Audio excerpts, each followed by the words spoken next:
Hello students, class 7 के विद्यार्थियों। आज हम लोग मैथ का सेकंड वीडियो है, ये लेक्चर नंबर 2। बुक्स नेम आपको मालूम होगा, सुगम गणित। और टॉपिक्स हम लोग पढ़ने वाले हैं घातांक यानी एक्सपोनेंट के बारे में। आपको पिछले क्लास में मैंने स्क्वायर के बारे में बताया था कि स्क्वायर को कैसे निकाला जाता है और डिफाइन किया था, और उसके बाद क्यूब को बताया था, क्यूब नंबर कैसे निकाला जाता है और क्यूब नंबर के लिए प्रॉपर्टी क्या है। आज हम लोग बात करेंगे लॉज ऑफ एक्सपोनेंट। ये एक्स लिख दिया है मैंने, एक्सरसाइज नहीं समझिएगा, ये आपकी नादानी हो जाएगी। चलिए देखिए, लॉज ऑफ एक्सपोनेंट में मेरे क्लास 7 यानी आपके बुक का जो लॉज है वो टोटल लॉज है 6। अगर 7 हो जाएगा तो उससे कोई दिक्कत की बात नहीं है।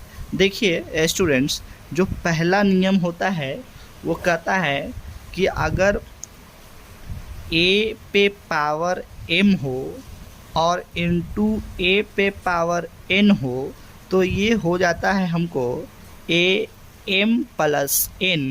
इसको इस तरह से याद कीजिएगा स्टूडेंट्स कि अगर बेस सेम होगा तो पावर को ऐड कर देते हैं स्टूडेंट्स, क्योंकि ये नियम यही कहता है कि जब भी किसी का बेस सेम हो, बेस मतलब ये देख रहे हैं ना स्टूडेंट, ये बेस होता है, ये पावर होता है। तो बेस जब सेम होगा तो बेस को ऐड करने के लिए कहा, बेस को नहीं, एक्सपोनेंट को आप लोग ऊपर में लिया हुआ है उसको आप पावर को ऐड कर दीजिएगा।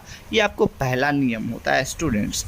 दूसरा नियम स्टूडेंट्स होता है कि अगर आपके पास कोई नंबर दिया हुआ है, जिस नंबर का मीनिंग ये है कि एक नंबर है a पे पावर m और होल पे n, तो इसको आप करिएगा a m into n students, ठीक है। अब उसके बाद यानी ये इससे गुना हो जाएगा और ये a लिखा जाएगा।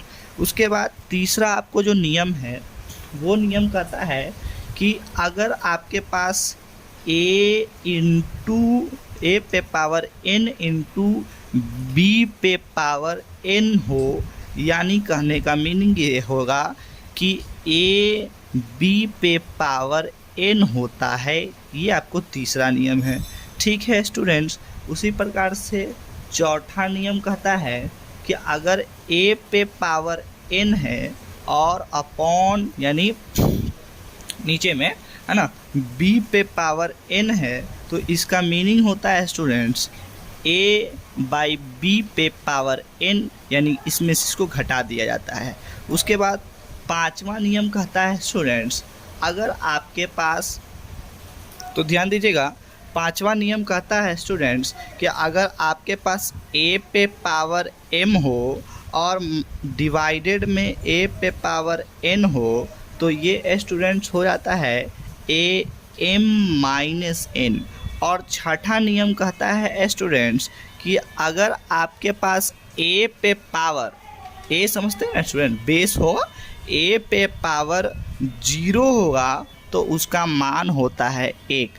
अब देखिए स्टूडेंट्स, ये मैंने जो नियम लिखवाया है इसी नियम के आधार पर आपके एक्सरसाइज को डन किया जाएगा यानी बनाया जाएगा। और ये नियम आपको अगर याद नहीं होगा तो ये बनेगा नहीं। अब देखिए, कुछ ऐसा हो सकता है कि नियम आगे पीछे हो आपके बुक में। जैसे मैंने पहला नियम लिखा है a पे पावर m इंटू a पे पावर n, यानी अगर बेस सेम होगा तो पावर को ऐड कर दिया जाता है। उसी प्रकार से यहाँ पे क्या है, a m और ब्रैकेट होल पे n, यानी a जो होगा m इंटू n जो होगा वो गुना हो जाएगा। उसी प्रकार a पे भी n है और b पे भी n है। देखिए बेस सेम नहीं है, पावर सेम है, तो इसको हम पावर को 1 मान लेंगे और ए बी को गुना कर देंगे। उसी प्रकार से a पे पावर n अपॉन b पे पावर n होगा तो ए बी पे होल पे पावर n हो जाएगा। इसी प्रकार से a पे पावर m और डिवाइडेड में a पे पावर n है तो ये क्या होता है, डिवाइड में होने के कारण ये a m में से n को घटा देता है, बड़े में से छोटे को घटा देता है, और जब a पे पावर 0 होता है तो उसका मान 1 होता है।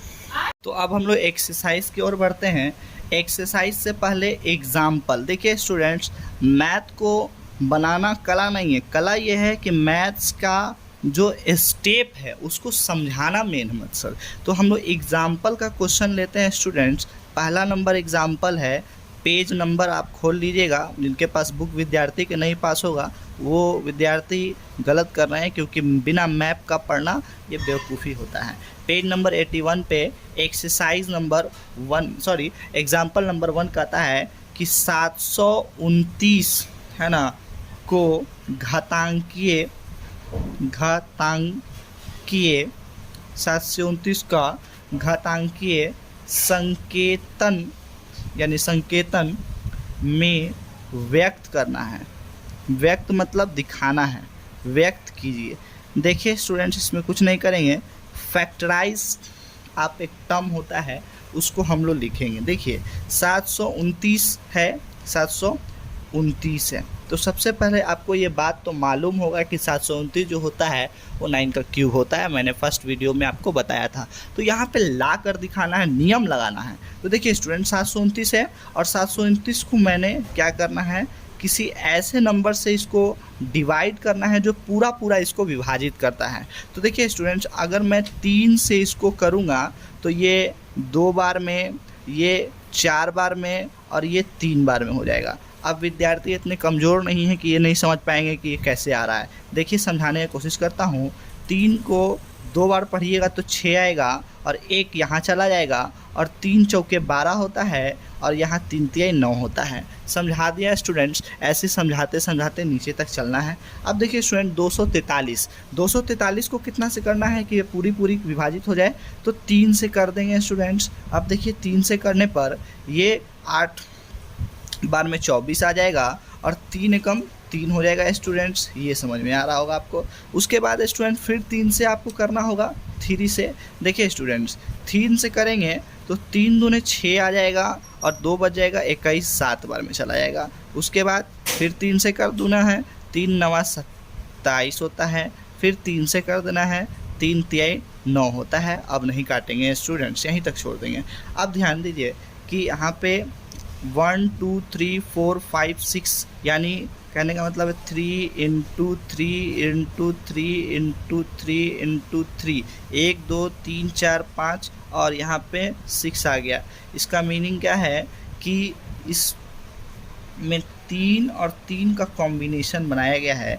यानी a भी a के पावर कितना है स्टूडेंट्स, a के पावर 3 है और इनटू में a के पावर 3 है। तो क्या करेंगे, a लिख देंगे 3 है ना स्टूडेंट्स, और ये जो होता है जुड़ जाता है यानी 3 + 3 हो जाता है। इसका मतलब 3 के पावर 6 हो जाएगा। समझ में आया होगा। और ये इक्वेशन नंबर फर्स्ट है, यानी a पे पावर m × a पे पावर n = am + n होता है।